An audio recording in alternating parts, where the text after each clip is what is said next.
Kota Tomohon, salah satu kota di Provinsi Sulawesi Utara yang mempunyai banyak tempat pariwisata, yang selalu membuat mata ini takjub akan keindahan alamnya.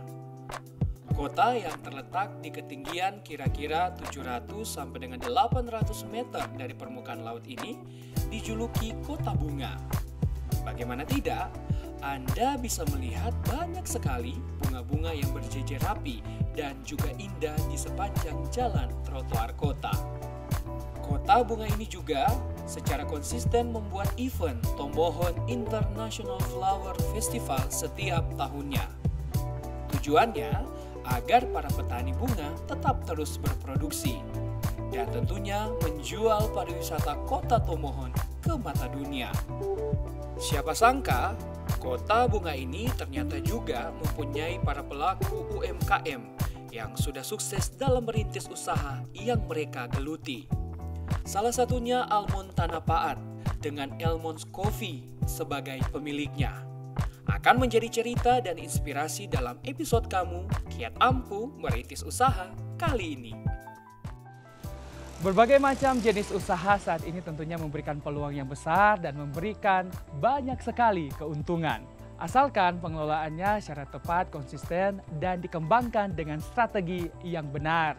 Banyak sekali peluang UMKM yang dapat terus dijalankan meski dalam keterbatasan modal, namun siapa sangka bisa meraih banyak sekali keuntungan. Hal ini pula harus dibarengi dengan kemampuan dan juga skill dalam menjalankan sebuah usaha. Seperti tepat di samping saya ini ada Elmond Coffee and Roastery yang akan berbagi banyak hal, termasuk mereka merintis usaha mereka, tetap terus bertahan, berbagi tips dan triknya, bahkan tetap terus menggeliat di tengah persaingan banyak sekali coffee shop yang ada. Seperti apa keseruannya bersama saya Ferdian Modinka dalam cerita kamu hari ini.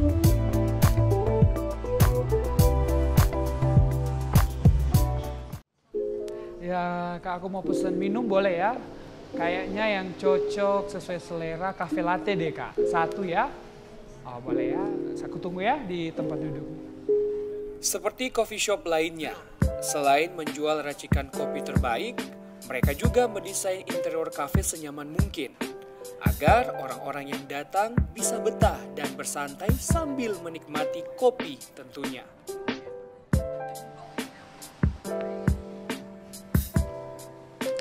Nah, sobat kamu, ternyata interior di tempat ini tidak kalah tentunya dengan kafe-kafe yang ada. Tertata dengan rapi setiap pajangan yang ada. Yang pastinya bisa dikatakan tempat ini Instagramable.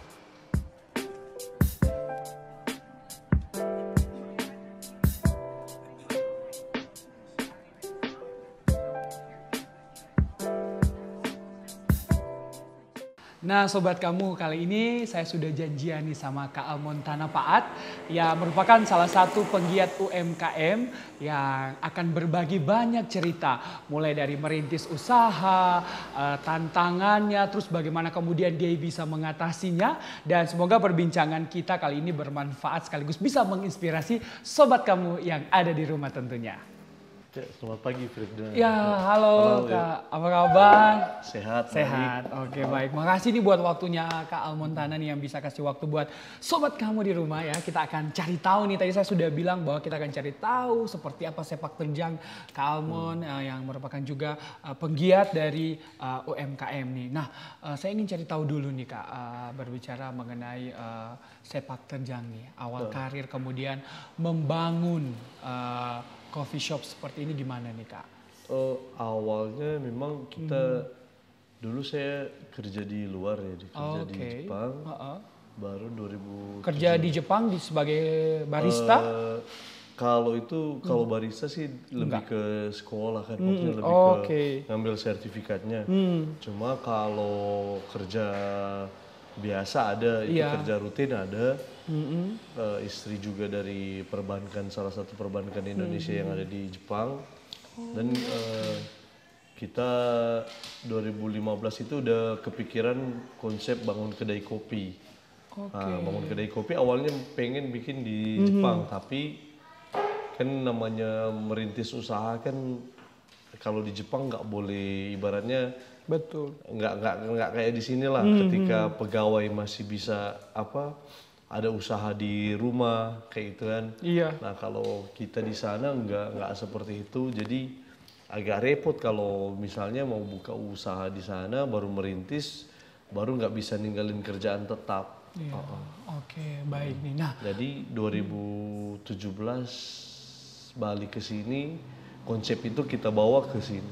Nah, kalau bicara lagi nih kan waktu perjalanan ke tempat ini, saya mikir-mikir mana ya tempatnya. Biasa kan kalau jualan itu pasti di tempat strategis, tempat yang rame gitu ya kan.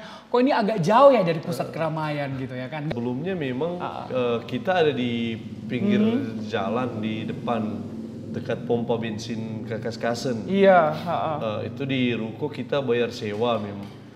1 tahun kemudian 2018 kita udah pindah ke sini dan ini udah milik pribadi sih, lebih ke milik pribadi. Jadi memang orang tua punya tanah di sini, kita bangun di sini. Kalau saya sih prinsipnya bukan masalah tempat strategis atau apa ya, maksudnya dunia sekarang kan udah berkembang, dunia digital. Betul. Bermain search engine juga. Oke. Jadi search engine kayak di Google kan ada kata kunci lah yang gampang didapat kayak gitu kan. Nah, kita main juga di search engine optimizer. Baru Instagram juga bermain sama Facebook. Ada beberapa juga e-commerce sih.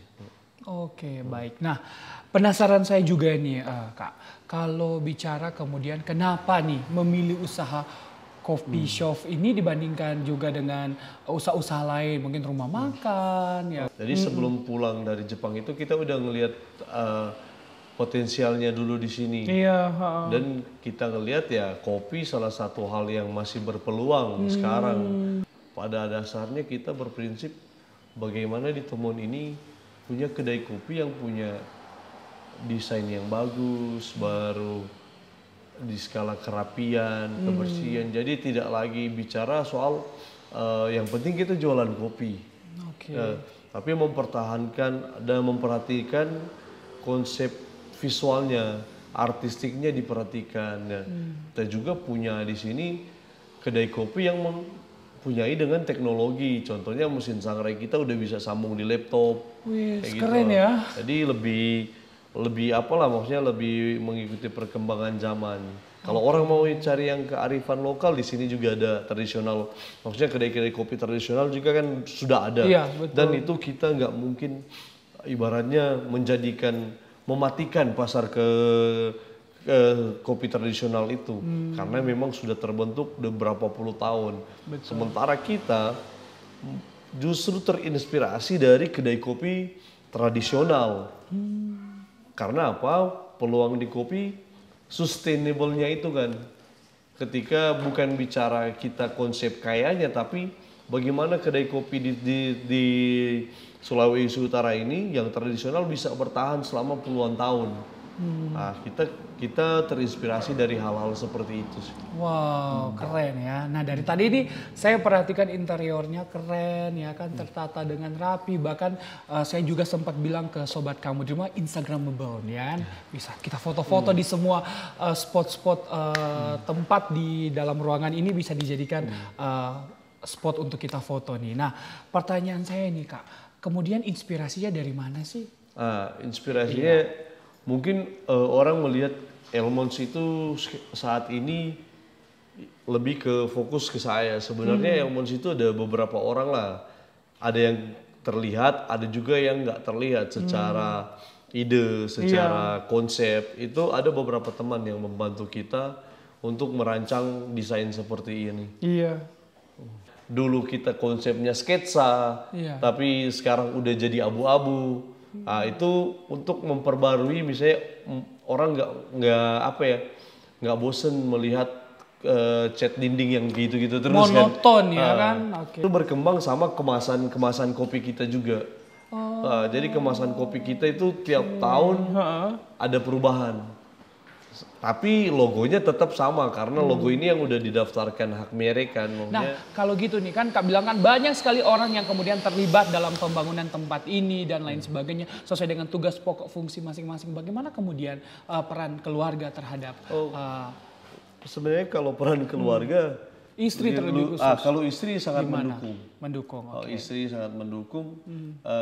Justru awal-awal ada ibaratnya perbedaan pendapat sama orang tua malah. Karena ya bicara usaha, mungkin mereka mikir seperti dulu kan, konsep ekonomi yang seperti dulu. Yang penting orang sudah pemakan 1 hari. Nah, sementara konsep bisnis kita kan lebih ke visioner.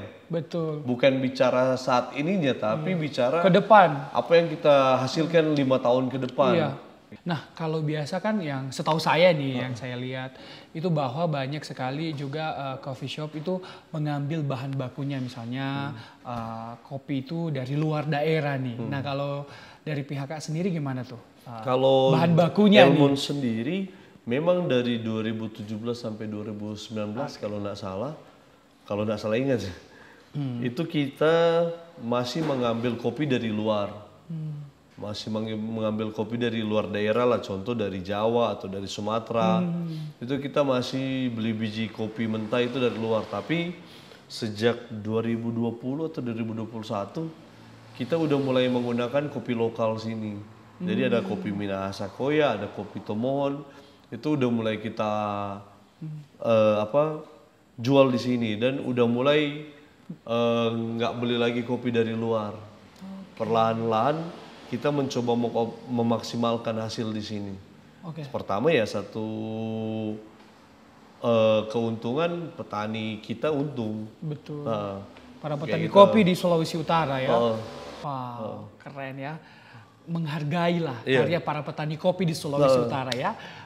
Nah, lalu saya sempat dengar nih bahwa dari pihak Kak sendiri ini ada kebun kopi. Oh iya, kalau kebun kopi memang ceritain dong. Kita udah tanam kopi itu dari 2018 malah. 2018 pas pindah ke sini, kita tuh udah bersamaan kita tanam kopi di belakang. Jadi ini masih bangun, kita udah mulai nanam kopi di sana. Jadi hasilnya udah kita nikmati hari ini. Iya. Begitu jauh juga nggak tempatnya dari sini? Kalau yang untuk kebun yang skala besar itu kita lumayan jauh lah, sekitar 15 menit 20 menit dari sini. Dan itu ada beberapa tempat memang di Tomohon sini yang pure kita yang kembangin, dari bibitnya kita sediain, sekalipun lahannya petani, tapi kita nggak minta petani beli sih, kayaknya ada bibit yang memang kita kasih. Dan hasil dari kebun kopi itu dikelola sebagai bahan baku di kafe? Dikelola sebagai bahan baku kafe dan juga untuk kesejahteraan petani sih. Saya penasaran nih Kak, mungkin bisa ajak saya bahkan juga sobat kamu yang di rumah untuk melihat seperti apa perkebunan kopi yang dirintis oleh Kak dan kawan-kawan. Boleh langsung kita ke sana? Silakan.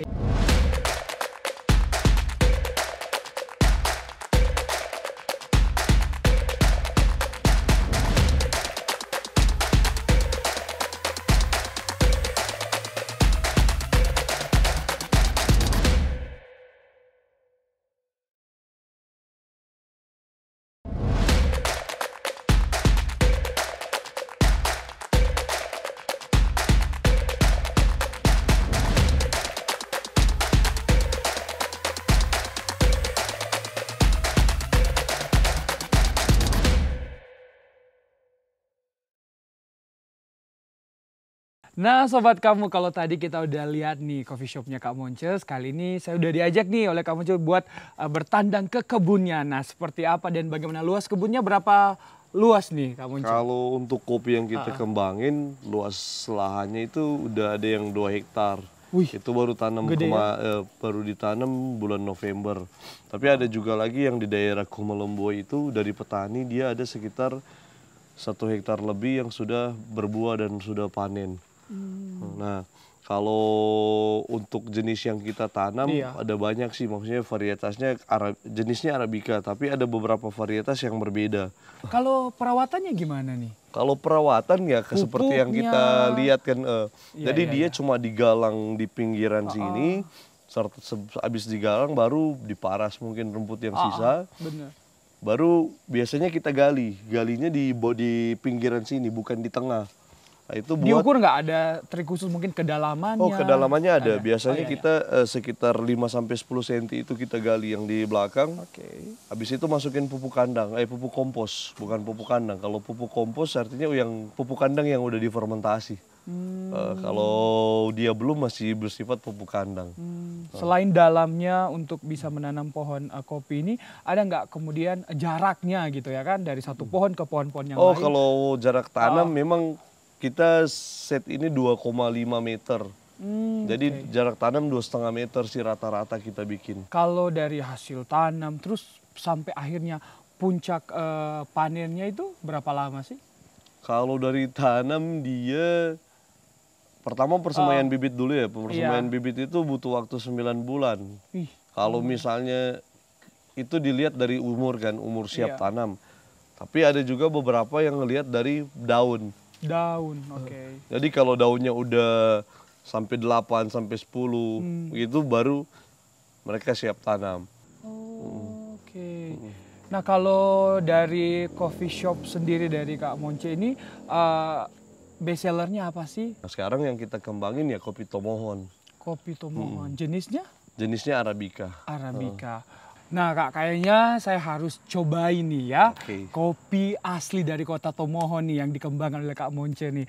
Nah boleh nggak langsung nih kita akan mengajak sobat kamu di rumah, sekaligus saya akan merasakan kenikmatannya seperti apa dan bagaimana. Dan dibuat langsung nih oleh ownernya Kak Monce. Langsung siap. Let's go. Oke, ayo Kak.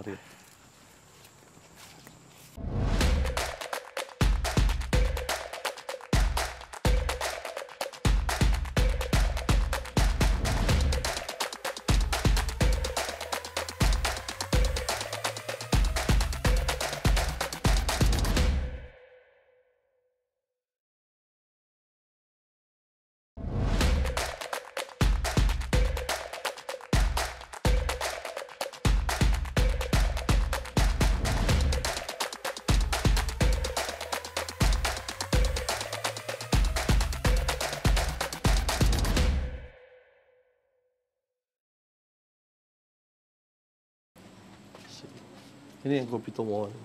Wow, ini yang kopi tomohon yang kita obrolin tadi dan kita udah lihat langsung ke kebunnya ya tadi. Wow, keren. Rasanya gimana sih? Soalnya saya belum pernah coba. Kalau tomohon lebih ke karakter karamel, ada karamel, baru ada herbnya, aroma herb ada. Cara minumnya gimana nih? Ini biasanya kalau minum kopi yang teguk seperti ini biar cita rasanya kerasa memang itu seruput. Kak. Seruput. Oke, kita coba seruputnya. Gini ya. Oh ya. Benar. Nah Kak, kan tadi kita udah lihat nih perkebunan kopinya, terus udah nanti dari situ juga panen hasilnya. Nah pertanyaan saya nih Kak, gimana kemudian proses pemasaran sampai sejauh ini dari produk-produk yang udah dihasilkan gitu kan? Seperti udah dalam kemasan gini nih. Kalau proses pemasaran kita sekarang ke kedai-kedai kopi ada di Jakarta juga ada yang sering ngambil baru. Kemarin juga di ITPC Vancouver udah masuk di Kanada ya di Kanada itu udah masuk tapi masih baru sampel. Sebenarnya mereka udah kasih peluang standar 20 kilo udah bisa kirim ke sana. Jadi peluang-peluangnya kita udah cari sebenarnya jaringan-jaringan teman-teman di Indonesia juga udah bisa menerima. Cuma memang ya kita lagi fokus ke hulunya. Misalnya kalau dia udah bisa mampu menghasilkan 2-3 ton per tahun itu kita udah nggak takut soal pasaran. Jadi respon pasar welcome ya kan? Yeah. Wow, keren ya disambut dengan baik lah ya kan. Nah saya penasaran nih Kak, penghargaan apa saja yang kemudian sudah didapatkan oleh Kak Almontana Pak Adni sampai sejauh ini lewat usahanya gitu ya. Kalau sejauh ini kita udah dapat penghargaan dari Bank Indonesia udah baru kemarin juga udah tersertifikasi sama untuk uji cita rasa di tahun 2018 kita pernah ikut kompetisi specialty dan puji Tuhan memang kopi waktu itu kita ngikutin kopi Minasakoya poin cuppingnya udah di 80 ke atas sih 82 80. Nah kalau standar kopi specialty itu di 80 ke atas. Nah Kak, kan welcome pasar nih luar biasa dengan produk-produk yang dihasilkan. dari Almonds Coffee ini. Nah, bagaimana kemudian dengan roasting dari biji kopi itu? Kalau roasting, yang roasting kebetulan adik saya, dan memang dari awal udah bentuk tim seperti itu. Jadi saya dibicara hulu sama hilirnya lebih ke cari jaringan malah. Kalau untuk teknis-teknis mungkin udah ada orang-orangnya. Dari adik untuk sangrai, baru ada tadi baristanya.